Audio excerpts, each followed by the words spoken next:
writer uyu ni Olivia Rodrigo aratubwira ati enough for you. Gendera Scabros on the mic nk'ibisanzwe.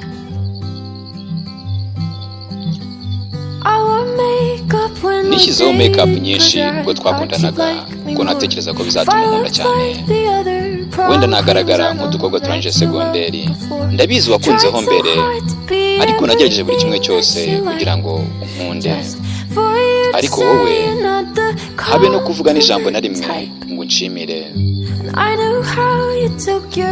Nzigiye wafatiraga ikawa yawe ndetse n'indirimbo yawe wakundaga iri ku mutima wanjye. Nagiye nsoma ibitabo byawe byinshi kugira ngo utekereze ko ndi umuhanga.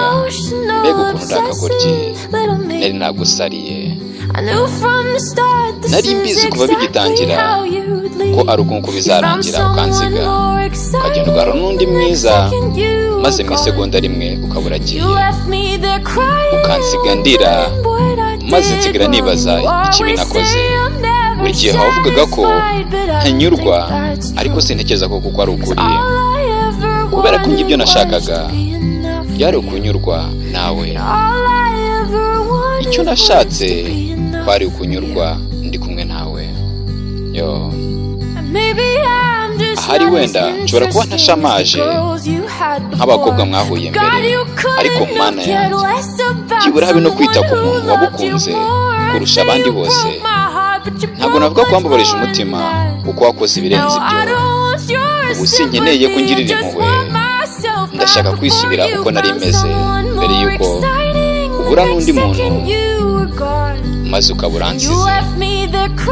Waransize unsiga ndira, ndi kwibaza ikibi nakoze.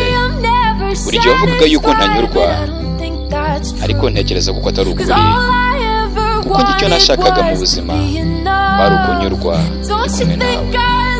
Ese ntutekereza ko nagukunze cyane kugira ngo unkoreshe ngire ikigoryi?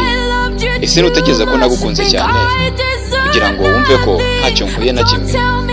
Oya, ntumbwire yuko ugiriye impuhwe. Wewe wigirira impuhwe muhungu, kubera ko umunsi umwe nzaba buri kimwe cyose ku wundi muntu, ndetse azatekereza ko nishimye. Nawe niwo uzaba uri kurira noneho. Buri gihe wavugaga ko rwose ntanyurwa, ariko ntekereza ko atari ukuri. Wavugaga ko ntanyurwa, ariko ntago ari njyewe wowe, kuko icyo nashakaga kwari ukunyurwa. Ariko sintekereza ko hari ikintu na kimwe gishobora kukunyura.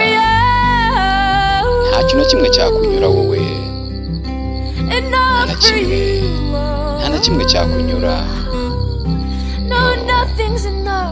Nta na kimwe gishobora kukunyura wowe rwose.